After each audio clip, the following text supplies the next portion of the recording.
Welcome to, welcome to the Aurora Wasteland. I'm Vaughn Ashby, the writer, editor, and creator of this video or podcast, depending on how you're consuming it. This is a remastered edit.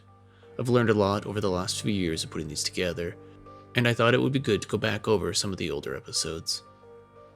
Don't forget, this story is part of my Welcome to the Aurora Wasteland short story collection.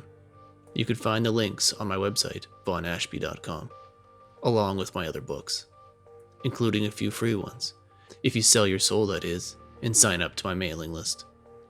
Hope you enjoy this standalone episode. If not, skip to the next and give it a try. Thanks for listening, and welcome to the Aurora Wasteland.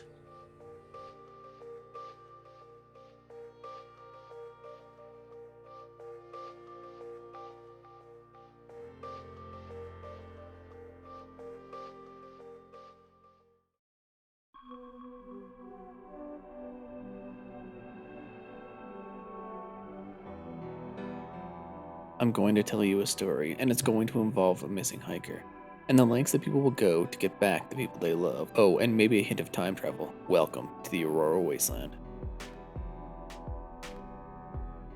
Post number 1. Rain on Old Fort Trail. Time travel and missing people are notoriously linked in more than one Aurora Wasteland post, but not all instances are as dramatic as a tricked out DeLorean. Some are as simple as a snap of the finger. Before we go too deep into the temporal weeds, let's go back to the beginning, way back to the year 1993. Let's talk about a man named Danny. His last name has been redacted as per Aurora Wasteland site rules. Danny was a hiking enthusiast. He and his friends loved to go hiking.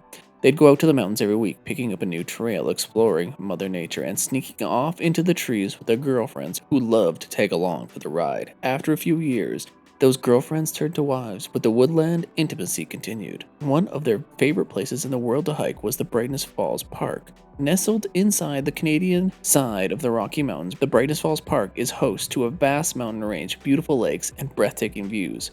But for Danny and his crew, Brightness Falls was their favorite place because of the wide variety of trails, mountains, forests, rivers, and pants-wettingly deep lakes. Everything up until this point in Danny's life had been normal. Friends, job, wife, love, everything after was heartbreaking. But we're getting ahead of ourselves. On July 1st, 1996, Canada Day, Danny and his group of friends set out on a hike they'd done many times before, Old Fort Point Road, one of Brightness Falls' best hidden trails. It starts off at the base of Mount Takara and brings you up to an amazing panoramic view of the Brightness Falls town and lake. The hike started off as normal. It's a steep climb up to the peak followed by a gentle decline around the back to the lookout. Overall, it's a hard hike, but worth it for the places you can see and some of the forest fun. The dictionary describes forest fun as rubbing your privates together in the vicinity of trees. Not on trees, don't be gross, and ow. They completed the hike up to the lookout and took in the view of the town. All was good. When they rounded the mountain, well, that's when things got strange. Halfway down the decline, it started to rain. The newspaper forecast had called for the clear skies all day, and based on Danny's police testimony, rain was an understatement. They were caught in a downpour of massive drops. They were very seasoned hikers with the proper equipment, but the rain drenched them down to the bone. It had become hard to see. It became hard to hear. It became hard to do anything but walk, and even then, the ground wasn't able to keep up with the rain, and washed out paths forced them off the trail. By the time they reached the end of the trail and ran to their cars, they were just happy to be out of the rain. It was then that they noticed that someone was missing. Danny's wife, Emily. Yes, his wife was missing. He wasn't sure how it happened. How could he lose track of her? To this day, he didn't know and still blames himself. The group he hiked with was close, and they all walked and talked with everyone. Danny just assumed she was with someone else, but she wasn't. She was gone. I know what you're thinking. Obviously, she was taken by the fabled blue ghost stick monster of Mount Takara. But you'd be wrong. Firstly, it's Whistler Mountain. Second, ghost stick monsters of any color tend to find homes in ravines, not mountains. Third, they are incredibly bright and vibrant in their dick colors, so even through the rain, the neon ghost dick cocks would stand out.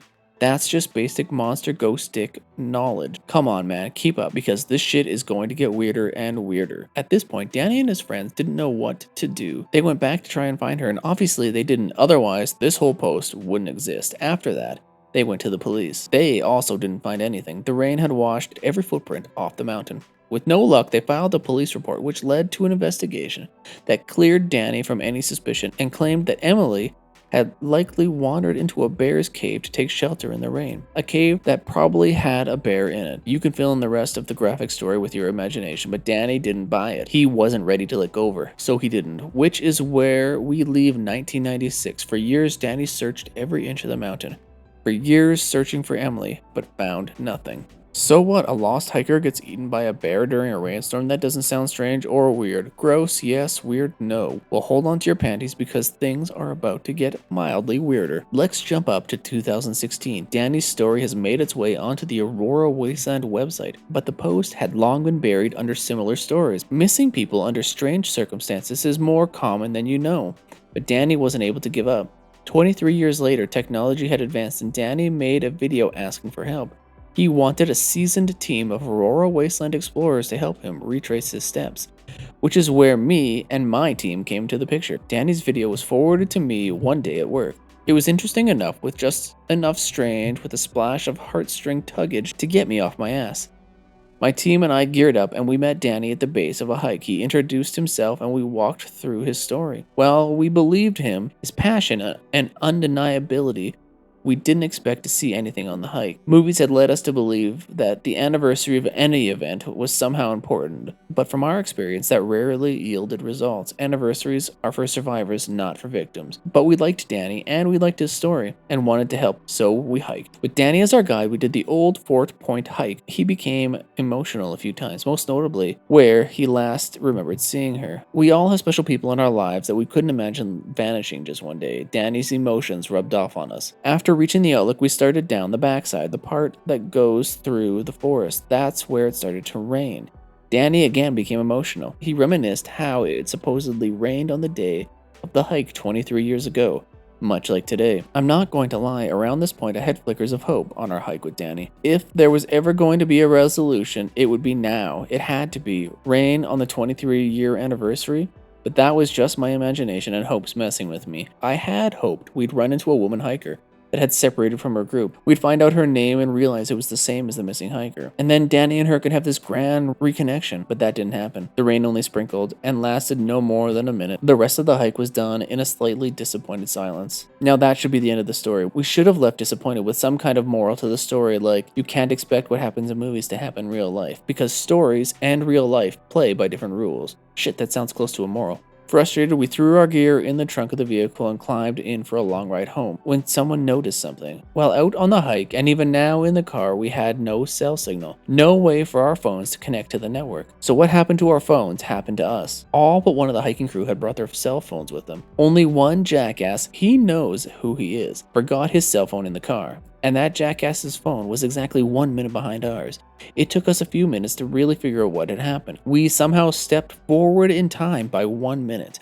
I know what you're going to say. Bullshit, time travel is impossible. But is it? Humor me for a second. What if we did somehow travel forward in time? What would that mean for the missing hiker? It rained more during the original hike. Did that mean anything? What if she somehow ended up further in time? More than a minute. Our path split with Danny from there. He left with a newfound hope that maybe one day she'd return to him. And we left with stupid time traveling grins spread across our stupid faces. So is that it? Is that how this ends? What if she is lost somewhere out there in the Aurora Wasteland?